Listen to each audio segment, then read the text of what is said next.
Okay, so Michael and I, yeah, she wanted to put it to make my guitar a little bit. Okay, hi everyone. You all were really good at that game. Did anybody have fun?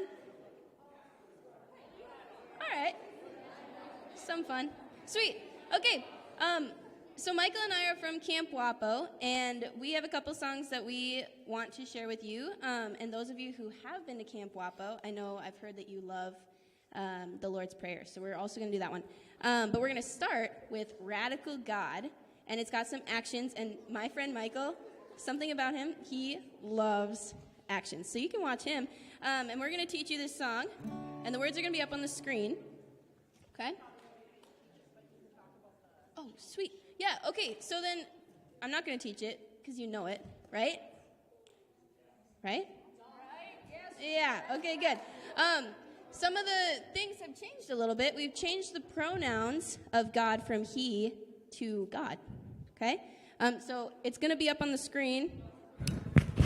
Yep. And you can read it, you can watch it, and that's what we're going to do, because we're going to praise a non-gendered God today.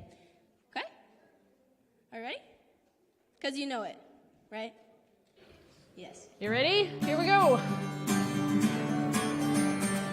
Chugga, chugga, chugga, chugga. Woo! Chugga, chugga, chugga, chugga. Woo! Don't you know he's a radical God? Don't you know God's a radical God? God's name is peace, peace. God's name is love, love. And in heaven above, so raise the roof in case you haven't heard the word. God's a radical God. Chugga, chugga, chugga, chugga. Woo! Chugga, chugga, chugga, chugga. Woo! No, God's a radical God. Woo! Don't you know God's a radical God? Woo! His name is peace, peace. God's name is love, love. Left of heaven above, so raise the roof in case you haven't heard the word. Ho! God's a radical God. Chugga, chugga, chugga, chugga. Woo! Chugga, chugga, chugga, chugga.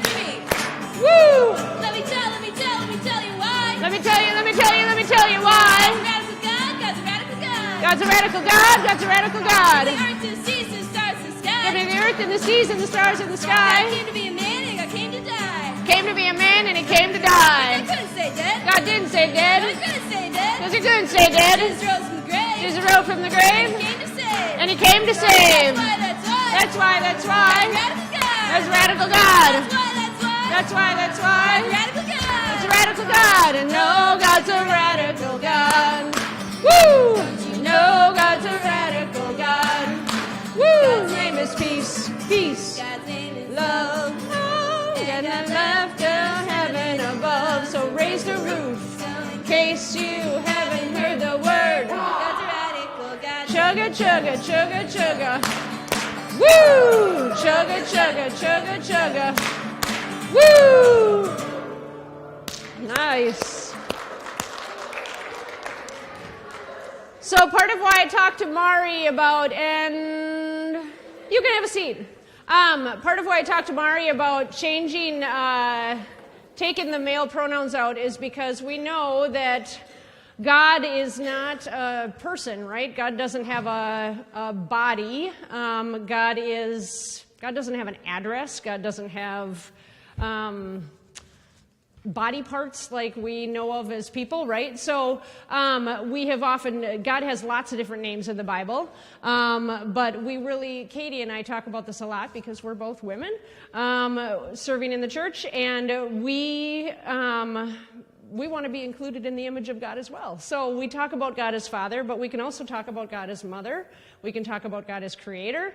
Lots of different things, right? So in this next song, when we sing the Lord's Prayer, if you, some people may struggle with talking about God as Father, because if their father maybe wasn't as loving, then they want to think about God as Creator or Mother or Lord. You know, any of those things are great. So you are always welcome in any song to swap out words that you feel comfortable with, right? Like you are not set in, our worship is meant to be so much bigger than God is not a person. So we were having a great conversation about that earlier. But in this Lord's Prayer song, go to the next screen, Katie, please. Sorry. When we say, Father, let your kingdom come, if you want to say Mother, you can. If you want to say Creator, let your kingdom come. Any of those words are great. So oftentimes when we pray the Lord's Prayer, we say Our Father. But I know there are a lot of churches that are now starting to use bigger terms for God because we know that it's so much more than one role, right? Like God plays many different roles in our life. So let's sing the Lord's Prayer. You'll remember this one from our WAPO retreat too.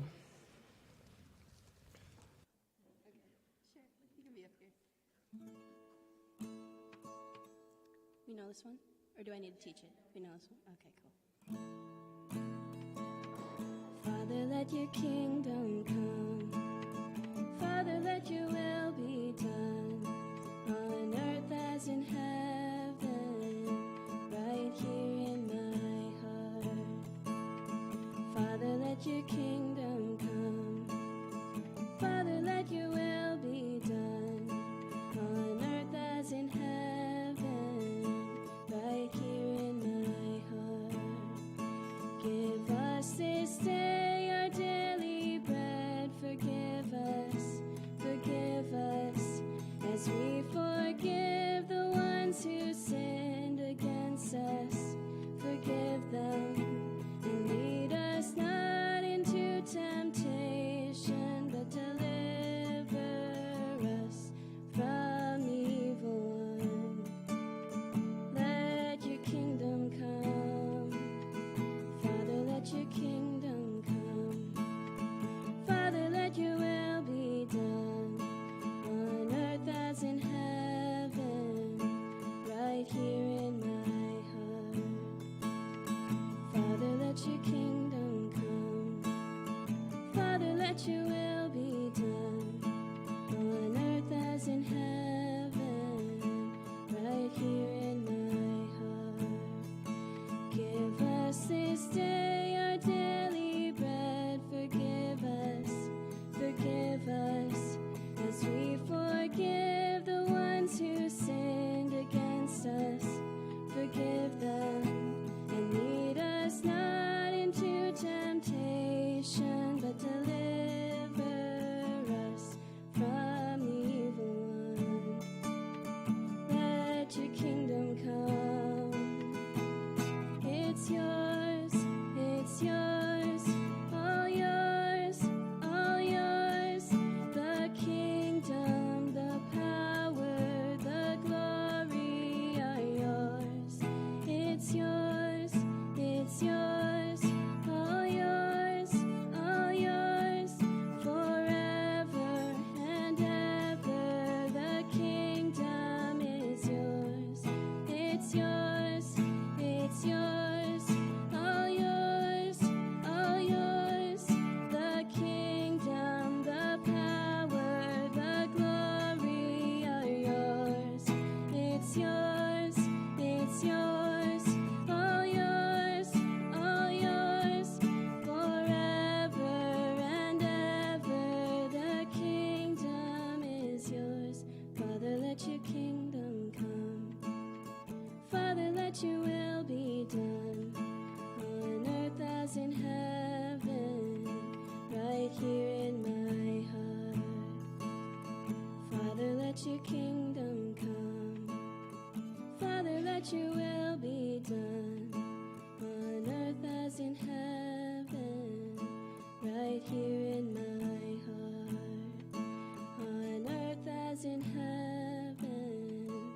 Right here in my heart. Okay, Mari's going to keep playing a little bit. Yeah. And then, guides, if we could get out our prayer boxes and we will have our prayer cards. We can pass those out. Michael and I tonight are going to pray for our prayers. I'm going to come over by you.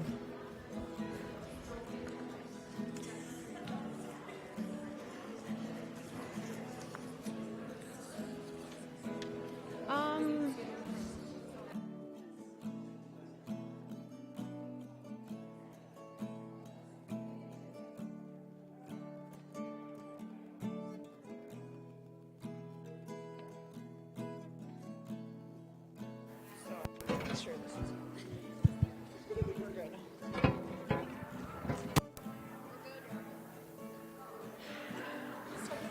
So, reminder to write clearly so we can read.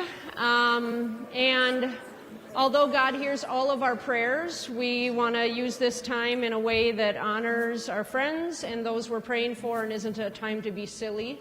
So think about the time and space and what prayers you are praying for. Again, not that God doesn't hear our silly prayers, but that's for right now. We are thinking about our Thanksgivings, ways that we are praying for someone else or ourselves or a family member.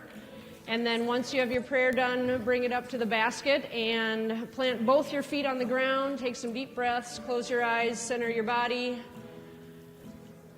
Block out the rest of the worries of the day, and we will have some time to pray.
Okay, take a couple deep breaths. Close your eyes. Just give yourself a chance to calm your thoughts and relax for a minute before we start our prayer.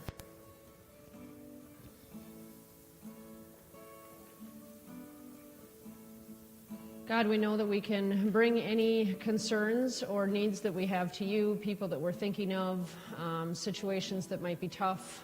We know that you're with us each day, and sometimes we don't recognize it, but you show up in ways and remind us that you are just walking right with us, that you're guiding us and leading us, and we thank you for that. We lift up these prayers now and ask that you also know the prayers that are on our hearts that we're not willing to say out loud. I pray for anyone struggling from the loss of a loved one. I pray for everyone's grades to stay up and that find joy in the small things. I pray for those in California who are dealing with extreme wildfires. I add my friend Erica, who is fleeing from her house from that fire. God, I pray for my friend who is going through a hard time and my family and friends' health in all things. I pray for my family and my dog. I pray for my grades to go up. I pray for all of the chaos in our world to end. Lord, in your mercy, hear our prayer. I pray for everyone in my family to be safe. I pray to be healthy and for everyone to be kind to all. I pray for my mom to get better. Dear God, I pray for people who are struggling with mental health. I also pray that everyone stays warm this winter. I pray that I get healthier and that everyone struggling knows how much God loves them. I pray that my game goes well tomorrow and to get my grades up. I pray for my mom as she takes another dose of chemo. I pray for Tyler so that he recovers from his injury. I pray for my grades to stay good. Lord, hear our prayer. Lord, in your mercy, hear Our prayer. I pray for everyone to be happy, for my grades to get better. I pray that my dad has a safe trip and that I heal fast. God, I pray that my tests go well on Friday, and I pray for anybody who's experiencing homelessness and in the cold weather. I pray for those who are struggling with their mental health. I also pray for my grades to continue to be good and for my science test on Friday.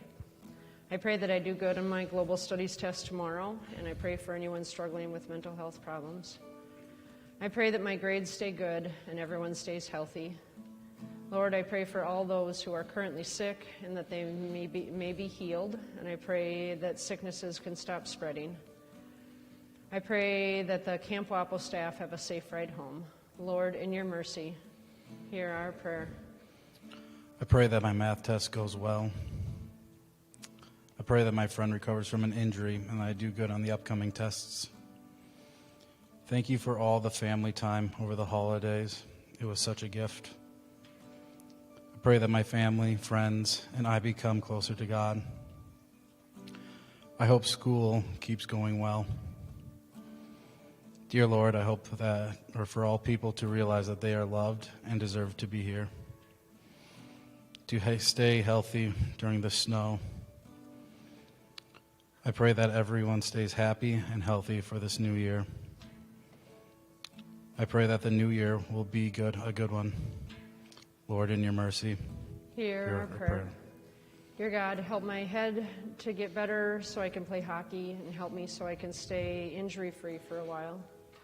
I pray that everyone stays healthy and that I do well in school. I pray that everyone is safe and has shelter. I pray that my volleyball tournament goes well this weekend. I pray for good health and wellness for all, a good rest of the week, and anyone who is struggling. I pray for my dad's recovery. I'm glad that his cancer scans are clear as can be.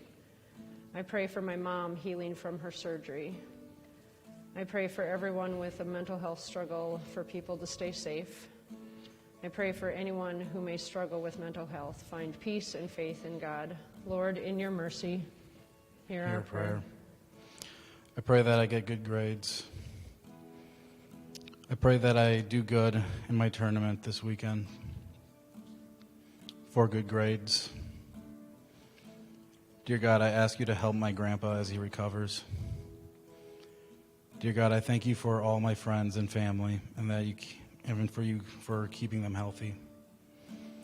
I pray for the homeless and that they stay safe.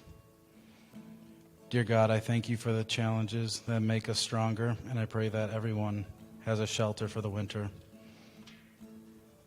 Lord, in your mercy, hear Hear our prayer. God, I lift up Christy and Dawn and Erica and Lauren as they go through cancer treatments. Give them strength and healing and surround them with family to lift them up. I also pray for Taylor and Matt and anyone else that might be struggling with health issues. I especially lift up Kevin and Tina and Haley Wasik as they continue to grieve the loss of Curtis. Anyone else that might be struggling with the loss of a loved one or anticipating an upcoming anniversary or something like that that might be hard, be with them and give them comfort. All these things, God, we lift up to you, and anything else that you know is on our hearts, we ask that you hear and that you help us to feel your love.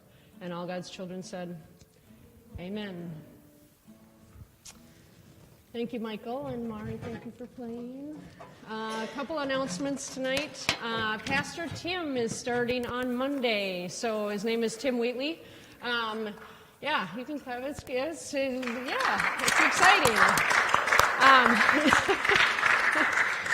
We have several people in the room that have put a lot of time into this, but Mike Boyack especially has invested a lot with the call committee and council, and so we thank you for all that you've done it's been huge. So he will be with us on Wednesday, and he is planning to just observe on Wednesday. He kind of wants to see what things are going to be like, how things go and that sort of thing. I gave him the option of like jumping right in and, doing some sort of like game show or something to get to know him. And he said, I think I want to just wait and just see what things are like. So I'll probably put him on the spot. I mean, pastors are good at this stuff, but put him on the spot and have him, talk a little bit about who he is and those sorts of things. So think of questions you might want to ask him that would be appropriate. And then his first official Sunday so this Sunday, the 12th, is Pastor Bob's last Sunday, our interim guy. And then Pastor Tim will start the following Sunday on the 19th, which is, and this is the reason for the next thing, Friday Night Lights I changed from the 17th to the 24th because it's Martin Luther King weekend. So didn't realize that when I said originally the 17th. So since it's a holiday weekend, I'm moving it back a week to the 24th. So I'm sure his first Sunday will be a little lighter. So I encourage you to come if you're in town because we really want to make him feel welcome and pack the pews. So any other announcements, things that I missed or forgot? Okay, so at this time, we're going to just see how this goes. We're going to see what the Spirit does tonight, but we are talking a little bit about Bible camp.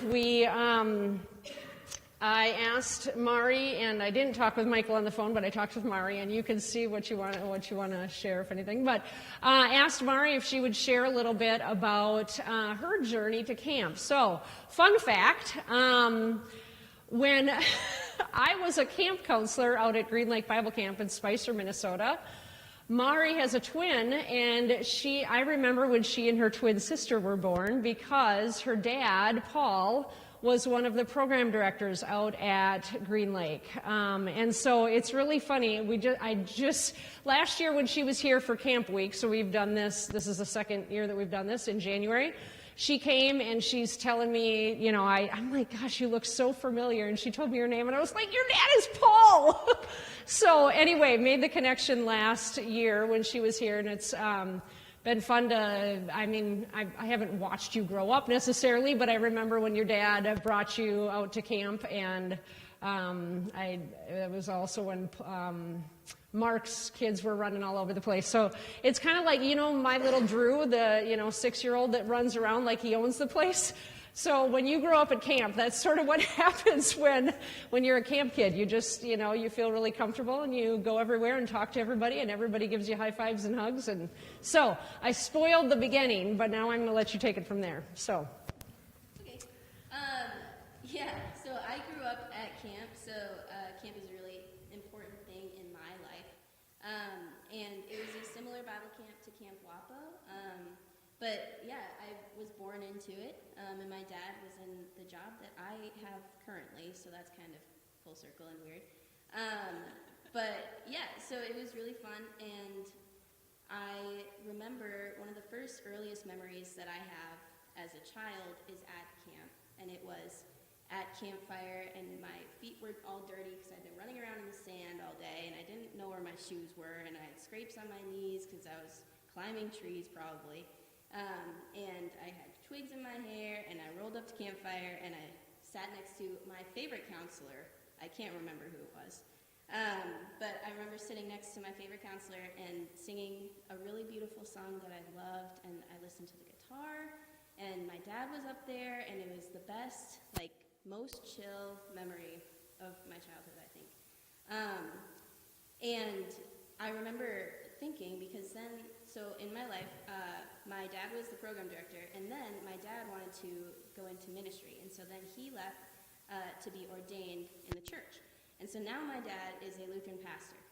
So I went from rolling up to campfires with scraped knees and a lot of sand everywhere in pockets, to having to wear a dress and having to present myself and be at church with my family and sit in the front pew and look like I was having a good time. And I hated that. I hated it so much. It was so stressful.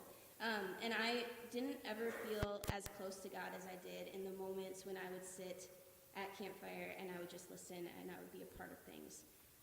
And I think that that's something that camp is so special because of, that we have this unique community, and it's a unique and beautiful thing that you can just be yourself and you can come as you are with your scraped knees and sand in your pockets, and you can have fun all day and then roll up to campfire tired as all can be because you've had so much fun, and you can just be yourself with your friends and with new people that you've met.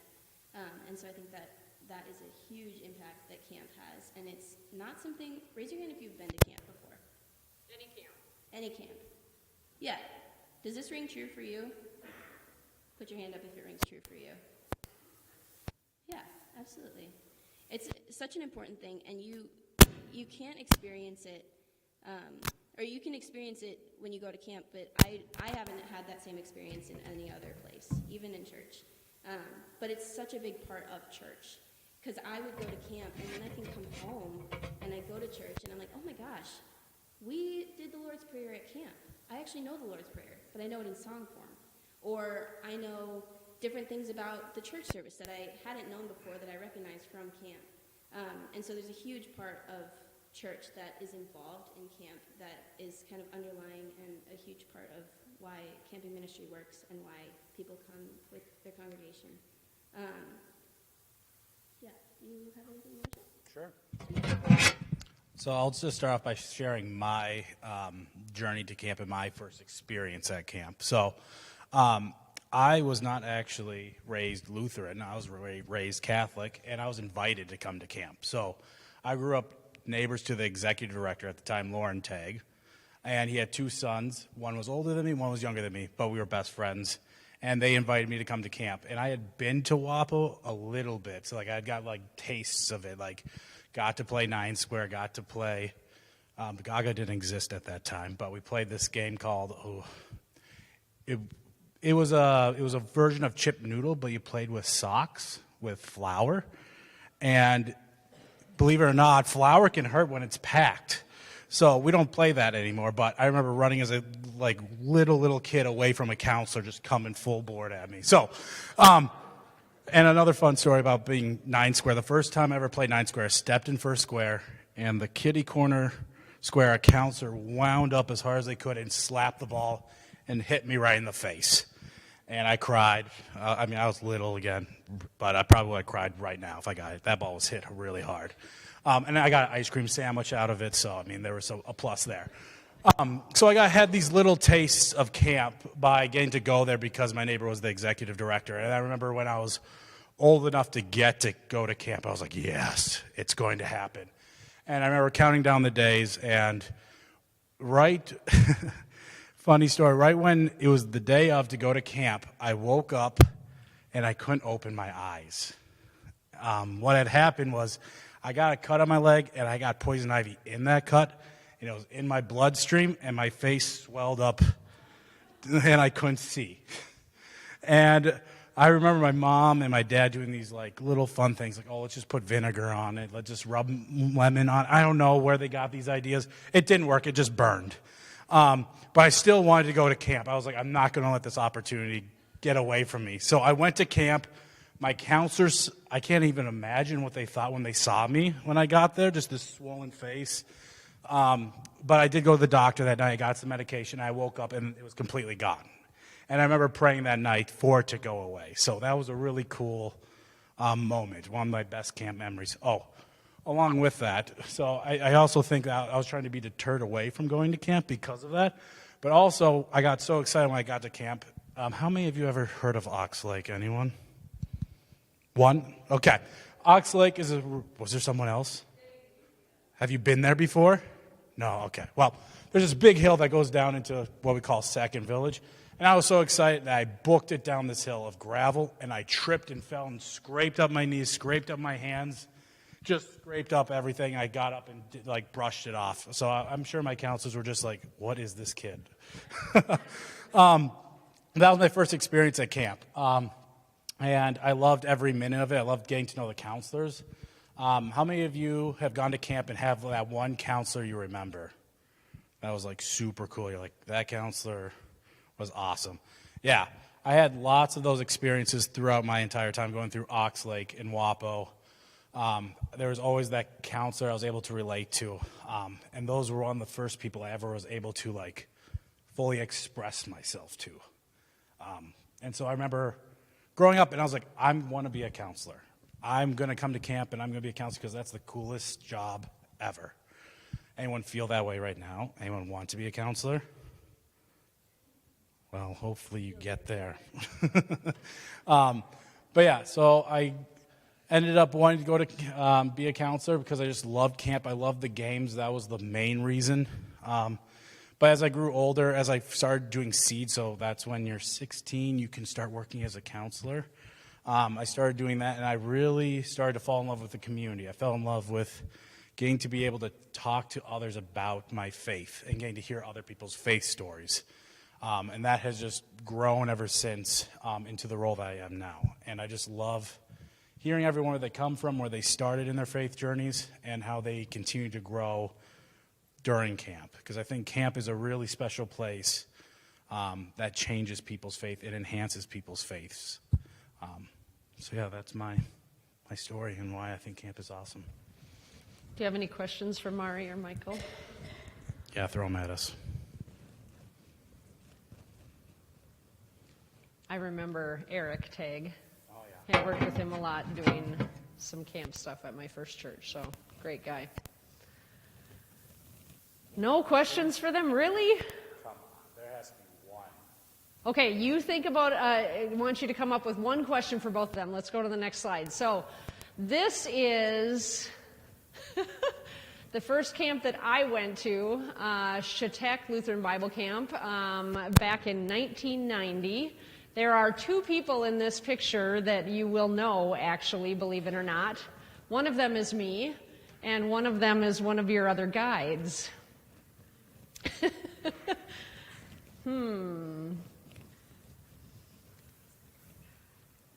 Anybody want to make a guess? Look at the bangs. Do you love the bangs, the curled bangs, and how they're like...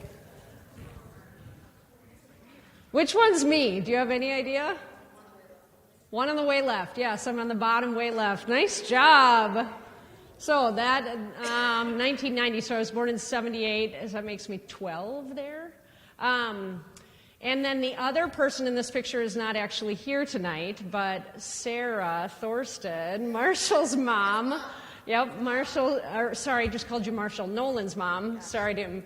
It's all good. She's super cool. I think she's hiding on the right, on the second row. Do you see that? I've got some pictures to send home with you, Nolan, that you can bring to your mom. She's not here tonight, but she and I kind of grew up together. And so we went to Bible camp at Chautauqua, which is southwestern Minnesota. And we went every single summer for... I don't know, probably close to 8 years or more. We would spend a week at one, so we met each other when we were 4, or 3 or 4. Our dads were both pastors in the same small town called Westbrook. And then we moved away to Wells, Minnesota. And so, but we became just instant friends, and we have siblings the same exact age, so our siblings were also really good friends, and our parents were really good friends. So we kept in touch, and we would spend every single summer a week at my house in Wells, a week at her house in Westbrook, and a week at camp. So 3 weeks somehow in that scattering, right? So I've got lots of different pictures of camp, but that's, and actually, do you recognize, Nolan, who's on the top? Do you know who's on the very top? That's your Aunt Becky. You do. So anyway, Becky is Sarah's sister, or cousin, sorry. not sister, not Jen, but Becky is Sarah's cousin. So she came with us one summer too. Okay, the next picture. So then fast forward, this is Green Lake Bible Camp where Mari talked about that her dad worked. And I was a camp counselor out there. This is the summer after my first year of college.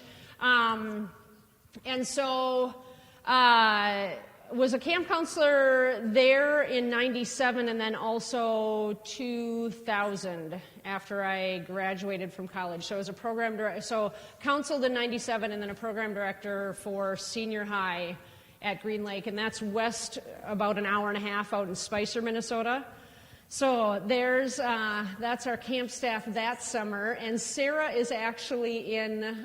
She and I both were camp counselors in summer of '97. We went to the same college, which was not planned, and now we both live in Delano, which is just ironic, right? Like, we pinch each other all the time that we're like have had parallel lives in so many ways, right? But now fast forward again. And here is the 10th grade. You see how the pictures progressively get such better quality? This is just 2 years ago, fall of 2022, when our 10th graders went out to WAPO. So in my years of ministry, I went to Green Lake for a while, my first congregation, but then we have, I've been... as a youth director, brought kids all to Green Lake, but also to WAPO. So Light of Christ has had a kind of some of both. Like they went to Green Lake back before I started, I think, and several people went to Green Lake, and then we started going to WAPO. And I think there are kids that go to other camps as well that are a part of our church. So my point in all this is that there are a whole lot of incredible camps out there, right? And what I encourage you more than anything is to take a week of your summer and experience life at camp. I would say all three of us standing up here, we wouldn't be doing you two for sure, but even me, I wouldn't be doing what I'm doing today if it weren't for the impact that camp had on my life. My dad was a pastor, and I swore that I was never going to be a pastor, and ironically, I think that God's sense of humor was that I'm not a pastor. I'm a youth director. I wish I would have said I'm never going to work in the church, right? So I've fulfilled the prophecy of never being a pastor, but in some ways I still kind of am. So it's funny how that happens. But it's kind of like that joke, you want to make God laugh, tell God your plans, right? Like God's plan for your life is much bigger than what you could ever imagine. So WAPO is a great place to go to camp, but so is Green Lake, so is Chautauqua. So shout out some other camps you've gone to. I know there was one in the Black Hills, Outlaw Ranch. We went there as a family growing up. They have a great family camp, huh? Klein Ranch, Flathead. Oh, so we are looking at, in your high school years, you don't want to know one of my bucket list things?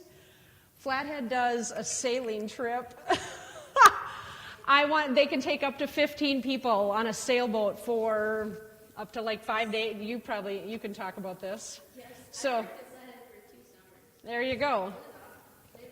Go up to the mic. So tell a little bit about, where's Flathead, and tell them a little bit about it. Okay, Flathead's in Montana, and it's very cool. There's like mountains everywhere, and the trees are all humongous, and they smell like maple. It's so nice. And they have so many different activities, like things that we don't even offer. They have hiking, they go backpacking, they go off-site kayak climb deals. One group even goes to Canada. It's a thing. So what age is that? Just like WAPO with like ages from fourth grade and up, or? It kind of depends if you do off-site. What kind of, yeah. I think sailing is high school. A high school thing. Because everybody on the sailboat works. I don't know if anyone knows anything about sailing. But if you are on a sailboat, you are working. You are not sunbathing. Yeah. So that's one of my bucket list things, is to possibly take a group out to Flathead and go sailing. But David Schnack, who was here, I don't know if you remember him or not, but he was here in 2018 with me. He was about 9 months. He took a group out to Flathead hiking. So anyway, we've had some connection with Flathead. What are some other camps? Raise your hand, adults, if you went to a Bible camp when you were growing up. Yeah. Where'd you go, Katie? You did, okay. Kara? Luther Crest, okay. What other ones? I forget who had their hand. Say again? Where's that one? Okay, in Alexandria, Minnesota. What other camps? Have they already been covered? Where'd you go, Rachel? Oh, she's like, she's going to ask. Oh, okay, yeah. There are literally thousands of camps all over the world, right? And Colorado, northern Minnesota, Voyager, like ones that'll go into the Boundary Waters. And you do not need to go through our church to have these experiences. That's the thing. Like Sarah and I went to a Bible camp completely separate from we went to a place that we just wanted to go and like have our own experience, kind of be able to be whoever, like you can be yourself and not worry. You're meeting new people and you just got to be free, right? Like I didn't have to be around anybody that had me in this box already of what idea they thought I was. So talk to a friend, and we love WAPO, but we love all camps. So like we just want you to experience the love of God in a camp setting. So really, that's what I want to encourage you tonight. If in small group you want to do a little research about, a certain camp or something, there's probably a camp for everything out there, right? Like different whitewater rafting, right? Like I think Flathead does that too, don't they? Yeah. So if there's a passion that you have and you can invite a friend, I encourage you to go check out camp. I would love to give you the opportunity. I'm going to dismiss our 9th graders now. They're going to go do their highs and lows, and I'm going to bring you a sheet that I forgot to print in a little bit. I'm going to allow you to pack up. I've got one more thing for 7th and 8th grade, and then I'll come say goodbye to you before you leave. So can we thank Mari and Michael for coming, please? I forgot. Do you have a question? I told you needed to come up with a question for them. There's also double lollies out lollies. There. Please Jennifer, grab double lollies. Slipka, and Kara. There are lolly suckers on the table that you may take one. Take the one you touch. Yes. Blue and red are the best. Yellow and orange, nah. So what's your question? We got to come up with one question. Oh, Josh, way to go. Shh. Say again? A fishing? WAPO has a fishing camp. We do, and it's the best thing ever. So basically, they go fishing the entire week, morning, noon, and night, and then they collect all the fish they can. And on Thursday, they have a huge fish fry. And I've heard they're doing some things to enhance it, and yes, yeah. Absolutely. So yes, do that. Couple guys went on the fish. You could talk to Cole and Caleb. Did the fishing camp at WAPO. What other questions do you have? Or else Okay. I'm going to start asking questions. Save the conversations for just a second. Question for Mari, anything? Front row. Front row. Not it. Okay, what's your favorite thing about camp, front row? You have to share now. What's Favorite your thing favorite about part camp? about camp? Campfire. The songs. Time with friends. Over here. Favorite. He's been on Campfire, one. okay. Bravo, you get a lolly. No other questions, okay. No other questions, huh?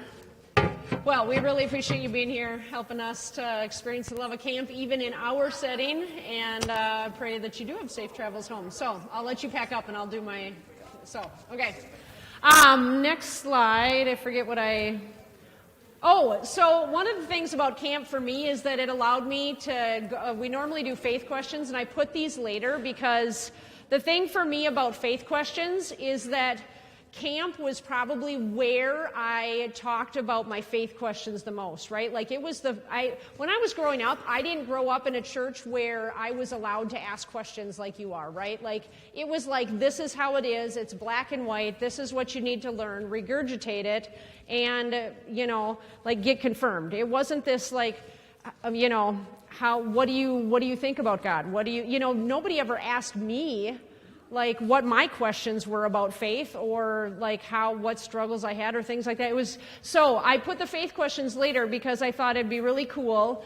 This is a question that one of you asked, and I know we've talked about this a lot, it's been brought up before, but how come bad things happen to people who praise the Lord?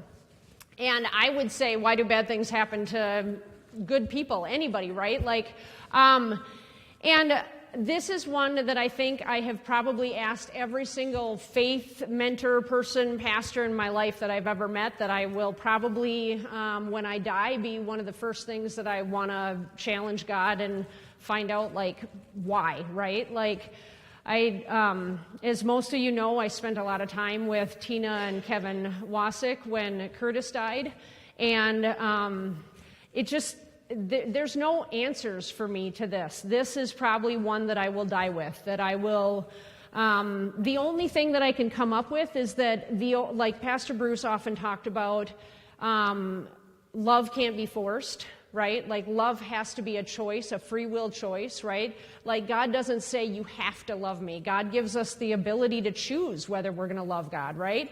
And so because we have the ability to choose, there's free will, and that causes us to do things that aren't always the best choices, right? And if I get into my car after drinking too much and I run into another car and hurt somebody, that wasn't their fault, and probably I'm hurting in a way, I'm living my life in a way that I'm like trying to numb pain or something, right? So like it's not, and it's my fault, and yet also I'm hurting. It's like just there's a lot of pain in the world, right? And where we make choices that hurt ourselves and other people, and there's just no black and white to this, but I just wanted, like, for me, this is the question that I always have wondered about. And if you wonder about this too, because it makes you question God, I get that. For me, I've just had to sort of come to a place where I'm not going to have an answer to this, right? Some of my bigger pain things, I've looked at God. One of the sermons that a pastor did at my first church when it was one of my youth group kids. Her mom died by suicide, and his sermon was about pray honest prayers. And I remember that sermon so well because I was also going through some hard stuff, and the thing that I needed to hear was that God isn't causing the pain, but we know that God can handle whatever we're going through, and we can pray honest prayers, and that God will be with us and help us to grow and learn. You know what I mean? But it's just really hard when bad things happen. So I hope you feel maybe comfort in that, knowing that it's not like God is causing pain, but that God will be with you and provide people to surround you. But you're probably going to struggle with this one your whole life, right? It's a really hard one. Okay, next one. How did Jesus love everyone through all the hate? So the sheet that when you go back to your rooms, I'm going to have you do highs and lows, and then I have a sheet where you're going to look up some Bible verses, and you know what it's about? It's about Jesus getting angry, because Jesus actually got upset with people at times in the Bible, and Jesus, I believe, loved everybody, even though people can be stupid sometimes, right? One of the things he got angry about, you'll read about in the Bible, is that people were arguing we talk about the Sabbath. Do you know what the Sabbath is? Remember the Sabbath and keep it holy? It is, we call it Sunday, right? Those who are Jewish would say Saturday is their Sabbath, but it's supposed to be a day of rest, right? So in Jesus' time, they were challenging him and saying, why in the world are you healing somebody on the Sabbath? And Jesus got really angry because Jesus was like, what, I'm just supposed to ignore people and not help people? You know what I mean? So Jesus loved, but actually got angry, right? Like there were things that made him upset. And I think the difficult thing about this question is that there is a lot of hate, and I think Jesus is probably disappointed with how we treat each other, but will always love us, right? But it's, again, really hard to understand why we treat each other the way we do sometimes, right? And I think the best answer to that is to be the good that you want to see in the world. So if you want to see something happen in the world, the best thing that you can do is be that you want to, to have happen in the world, is to be it yourself, right? Okay, last one. This one's fun. How come it's so hard to accomplish your resolutions? So I had to put this one in right away.